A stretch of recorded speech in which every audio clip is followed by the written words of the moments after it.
दोस्तों इस वीडियो में हम लोग ये सीखने वाले हैं कि इस तरीके से दो रैखिक समीकरण युग्म को वज्र गुणन विधि से हम लोग किस तरीके से हल करते हैं। ठीक है, तो ये विधि बहुत ही सरल है। बस आप इस वीडियो को अंत तक देखिए, आपको गारंटी के साथ कह सकता हूँ कि आपको बहुत ही अच्छे से समझ आएगा। ठीक है, तो आप लोग बस ध्यान से समझिए। तो जैसे मान लीजिए इन दोनों को हमें वज्र गुणन विधि से हल करना है, तो सबसे पहला काम आपको ये करना होगा कि जो ये बराबर के आगे जो ये अंक दिया गया है, यहाँ पे अंक नहीं होना चाहिए। बराबर के दाहिने साइड 0 होना चाहिए। तो यहाँ पे 0 कैसे होगा? अगर हम लोग इस अंक को इधर पक्षांतर कर दें बराबर के बाएं साइड, तभी तो 0 होगा। ठीक है, तो सबसे पहले हम लोग इस अंक को इधर भेज देते हैं। तो ये हो जाएगा 2x माइनस 3y। अब यहाँ पे 7 था तो बराबर के बाएं साइड आएगा तो -7 हो जाएगा, और यहाँ पे कुछ नहीं बचेगा तो 0 हो जाएगा। ठीक है, वैसे ही इसको भी इधर भेज देते हैं। तो ये हो जाएगा 3x प्लस 7y फिर +1, क्योंकि -1 है तो इधर आएगा तो +1 बराबर 0। अब आप देख सकते हैं कि दोनों समीकरण में बराबर के दाहिने साइड 0 आ गया। तो सबसे पहला काम आपको यही करना रहेगा। उसके बाद आप इसको समीकरण 1 मान लीजिए, इसको समीकरण 2 मान लीजिए। ठीक है, अब इसके बाद आपको क्या करना होगा? आपको a1 b1 c1 a2 b2 c2 का मान निकालना होगा इन्हीं दोनों समीकरण का यूज करके। ठीक है, तो यहाँ पे एक फार्मूला होता है। देखिए, दो रैखिक समीकरण युग्म को वज्र गुणन विधि से हल ज्ञात करने के लिए आपको ये फार्मूला याद होना चाहिए। ठीक है, इसी फार्मूले में हम लोग a1 b1 c1 और a2 b2 c2 का मान रखते हैं तो x और y का मान निकल जाता है, यानी इसका हल हो जाता है। तो आपको ये फार्मूला याद होना चाहिए। तो इस वीडियो में मैं इसको याद करने का भी एक ट्रिक बताऊंगा, जिसके बाद आप इसको कभी भी नहीं भूलेंगे। ठीक है, बहुत ही सिंपल ट्रिक है। तो हम लोग इन दोनों समीकरण का यूज करके सबसे पहले a1 b1 c1 a2 b2 c2 का मान निकालेंगे। फिर मान निकालने के बाद हम लोग यहीं पे रख देंगे। फिर हल करने पर x और y का मान निकल जाएगा। बस इतना ही तो वज्र गुणन विधि है। तो अब इसके बाद हम क्या करेंगे? a1 b1 c1 a2 b2 c2 का मान निकालते हैं। तो उसका मान निकालने के लिए हम लोग क्या करेंगे? सबसे पहले यहाँ पे हम लिख लेते हैं a1 का मान निकालना है, b1 का मान निकालना है और c1 का मान निकालना है, a2 का मान निकालना है, b2 का मान निकालना है और c2 का मान निकालना है। तो इन सभी का मान निकालने के लिए आपको ये दो समीकरण पता होना चाहिए। पहला समीकरण a1x plus b1y plus c1 बराबर 0, ये समीकरण 1 है। दूसरा समीकरण है a2x plus b2y plus c2 बराबर 0, ये समीकरण 2 है। आप इन दोनों समीकरण को कैसे याद रख सकते हैं?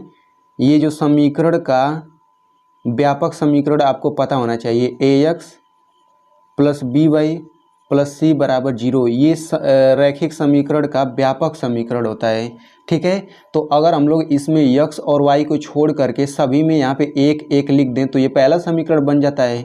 अगर इसी की जगह 2 2 लिख दें तो ये हमारा दूसरा समीकरण बन जाता है। तो आप इस तरीके से इस पहले और दूसरे समीकरण को याद रख सकते हैं। ठीक है, तो इसका प्रयोग हम लोग केवल इन्हीं सब का मान ज्ञात करने में कर रहे हैं। आपको परीक्षा में ये सब लिखना नहीं है, बस आपको इन सभी का मान डायरेक्ट लिखना है। ठीक है, तो हम a1 का मान कैसे निकालेंगे? देखिए, समीकरण 1 का तुलना हम इसके समीकरण 1 से करेंगे। ठीक है, ध्यान से समझिए, इसके समीकरण 1 से तुलना हम इसमें समीकरण 1 से करेंगे। तो इसमें देखिए x के पहले a1 है और यहाँ पे x के पहले 2 है, यानी कि a1 बराबर हमारा 2 हो गया। तो यहाँ पे हम 2 लिख लेते हैं। वैसे ही देखिए, समीकरण 1 में y से पहले -3 है, चिन्ह सहित देखते हैं, y के पहले -3 है और समीकरण 1 में y से पहले b1 है। इसका मतलब b1 बराबर -3 हो गया, b1 बराबर -3 हो गया। ठीक वैसे ही इसमें c1 है और यहाँ पे c1 की जगह क्या है? -7 है, तो c1 बराबर हो जाएगा -7। ठीक वैसे ही समीकरण 2 का तुलना समीकरण 2 से करेंगे। तो यहाँ पे x के पहले a2 है तो a2 बराबर 3 हो गया, b2 बराबर 7 हो गया, c2 बराबर 1 हो गया। ठीक है, तो a2 बराबर 3, b2 बराबर 7, c2 बराबर 1। तो आपको ये सब पेपर में करने की ज़रूरत नहीं है, ये मैंने बस इसलिए लिखा है ताकि आप इन सब का मान आसानी से निकाल सकें। अब आप इसका मान डायरेक्ट लिख सकते हैं। ठीक है। अब इसके बाद हम लोग फार्मूला लिख लेते हैं। तो चलिए हम फार्मूला लिख लेते हैं। तो फार्मूला हमारा क्या होता है, x बटा B1C2 माइनस B2C1 ये बराबर होता है y बटा C1A2 माइनस C2A1 ये बराबर होता है 1 बटा A1B2 माइनस A2B1। आप लोग वीडियो देखते रहिए, इसका मैं ट्रिक बताऊंगा कैसे आप लोग याद इसको कर सकते हैं। तो ये हो जाएगा x बटा, अब सभी का मान रख दीजिए। तो B1 का मान क्या है, B1 का मान -3 है, तो यहाँ पे -3 लिख दीजिए। फिर इंटू C2 का मान क्या है, C2 का मान 1 है, यहाँ पे 1 लिख लेते हैं। ऐसे ही छोटे कोष्टक में लिखिएगा। फिर यहाँ पे हो जाएगा माइनस B2 का मान क्या है, 7 है। C1 का मान क्या है, C1 का मान -7 है, तो ये हो जाएगा -7 बराबर, यहाँ से हो जाएगा y बटा C1 का मान क्या है, यहाँ पे देखिए -7 है, इंटू A2 का मान क्या है, 3 है, ये 3 हो गया। फिर माइनस C2 का मान क्या है, 1 है, 1 लिख लेते हैं, इंटू A1 का मान क्या है, 2, यहाँ पे 2 लिख लेते हैं। फिर बराबर 1 बटा A1 का मान क्या है, 2 हो गया। B2 का मान क्या हो जाएगा, 7 हो गया, माइनस A2 का मान क्या हो जाएगा, A2 का मान 3 हो जाएगा, इंटू B1 का मान -3 हो गया, तो ये हो गया -3। अब इसके बाद हम इसको और आगे हल करते हैं। तो ये हो जाएगा x बटा, अब यहाँ पे देखिए -3 का 1 में गुणा करेंगे कितना आएगा, -3 आएगा।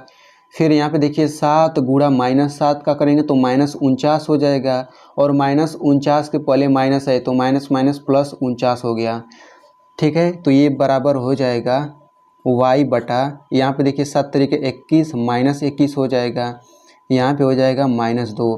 अगर आपको धनात्मक और ऋणात्मक संख्याओं के साथ गुणा नहीं आता, या फिर ऋणात्मक और ऋणात्मक के साथ गुणा नहीं आता इस तरीके से, तो मैंने इस पर भी एक वीडियो बनाया हुआ है, यहाँ पे उसका लिंक आ रहा होगा, आप लोग उसको भी देख सकते हैं। ठीक है, लेकिन इसको देखने के बाद आप लोग देखिएगा। तो ये हो जाएगा 1 बटा 2 7 14 और 3 3 9 -9 हो जाएगा, और माइनस प्लस 9 हो गया। तो यहाँ से x बटे हो जाएगा 49 में से 3 घटाएंगे कितना आएगा, ये आ जाएगा 46 बराबर, यहाँ पे हो जाएगा y बटा -21 -2 जुड़ जाएगा -23 हो जाएगा। फिर बराबर 1 बटा ये हो जाएगा 23। ठीक है, तो इतना हल करने के बाद अगर आपको x का मान निकालना है तो आप इसके बराबर इतना लिखेंगे, अगर आपको y का मान निकालना है तो इसके बराबर इतना लिखना है। तो हमें तो x और y का मान निकालना है, तभी तो इस समीकरण का हल होगा। तो सबसे पहले हम लिखेंगे x बटे 46 बराबर 1 बटा 23। ठीक है, फिर यहाँ से लिख देंगे और y बटा -23 बराबर 1 बटा 23। ठीक है, तो यहाँ से x का मान निकल जाएगा, यहाँ से y का मान निकल जाएगा। तो माइनस यहाँ पे 46 है तो इधर गुणा कर देंगे, तो ये हो जाएगा x बटे 1 बटा 23 गुणा 46, 23 से कम 23, 23 दूना 46, तो यहाँ से x बराबर हमारा आ गया 2, और यहाँ से y बराबर हो जाएगा -23 का इधर गुणा कर दीजिए, तो ये हो जाएगा 1 बटे 23 गुणा -23, तो 23 से कम 23, और ये भी एक बार में कटेगा, तो y बराबर आ गया -1। ठीक है, तो इस तरह से हमने x और y का मान निकाल लिया। तो अगर आपसे परीक्षा में पूछा जाता है कि आप लोग ऐसे मतलब दो रैखिक समीकरण दे देगा, आपसे कहेगा वज्र गुणन विधि से हल करिए, तो आप बिल्कुल ऐसे ही हल करिएगा, आपका एक भी नंबर नहीं कटेगा। ठीक है, अब हम लोग समझ लेते हैं इसको याद करने का क्या ट्रिक है। ठीक है, क्योंकि यही तो हमारा मेन है, अगर ये हमें याद नहीं है तो हम लोग इस सवाल को हल ही नहीं कर सकते हैं। तो चलिए इसको हम लोग याद करने का ट्रिक समझ लेते हैं। तो देखिए इसको याद करने का मैं आपको ट्रिक बताता हूँ। तो इसमें आप लोग देख सकते हैं, ध्यान से देखिए, इसमें यहाँ पे BC है, यहाँ पे CA है, और यहाँ पे AB है। यानी कि आपको एक क्रम याद रखना है। कौन सा क्रम? BC CA AB, आपको ये याद होना चाहिए। BC CA AB ये क्रम याद होना चाहिए। मान लीजिए अगर आपको ये क्रम भी नहीं याद हो रहा है तो इस क्रम को भी याद करने का मैं आपको ट्रिक बता देता हूँ। तो यहाँ पे आप लोग इस तरीके से एक वृत्त बनाइएगा, और इसमें आप लोग इस तरीके से चिन्ह बनाइएगा। तो यहाँ पे आप लिखिए ए बी, यहाँ पे आप लिखिए सी, ठीक है। तो इसमें आपको इस तरीके से चलना है क्लॉकवाइज, यानी कि सुई किस तरह चलती है, सुई ऐसे ही तो घूमती है, तो आपको सुई की दिशा में घूमना है और आपको बी से शुरू करना है। तो सबसे पहले बी से सी पर आएंगे तो क्या होगा, बी सी आ गया पहला वाला। फिर आप सी से ए पर आएंगे तो ये हमारा हो जाएगा सी ए। फिर आप ए से बी पर आएंगे तो ये हमारा हो जाएगा ए बी। तो इस तरीके से हमारा हो गया बी सी, सी ए और ए बी, ठीक है ना। तो ये क्रम हमको याद हो गया। अब उसके बाद से ये तो आपको पता है फार्मूले में ऊपर यक्स वाई और एक रहता है, तो आप इस तरह से लिखेंगे यक्स वाई एक हो गया, फिर बटा कर लीजिए, ये हमारा हो जाएगा बी सी, यहाँ से फिर लिखिए बी सी, यहाँ पे माइनस कर लीजिए बराबर, फिर हमारा हो जाएगा सी ए माइनस सी ए, ये बराबर हो जाएगा हमारा A B minus A B. देखिए B C C A B हमारा हो गया, ऊपर एक्स वाई एक हो गया। अब आपको करना क्या है, शुरू में देखिए 1 2 2 1, यानी कि 1 2 2 1, 12 है, फिर 12 का उल्टा 21 है, फिर यहाँ पे देखिए 12 है, फिर 21 है, 12 है, फिर 21 है। तो आप लिख दीजिए 1 2 2 1, 1 2 2 1, 1 2 2 1। तो इस तरह से अब ये फार्मूला आपको कभी भी नहीं भूलेगा। तो दोस्तों आई होप आपको ये वीडियो बहुत ही अच्छा लगा होगा। तो इस वीडियो को अपने दोस्त के साथ ज़रूर शेयर करिएगा ताकि उसको भी मदद मिले, और ऐसी वीडियोज़ देखने के लिए आप इस चैनल को सब्सक्राइब कर सकते हैं।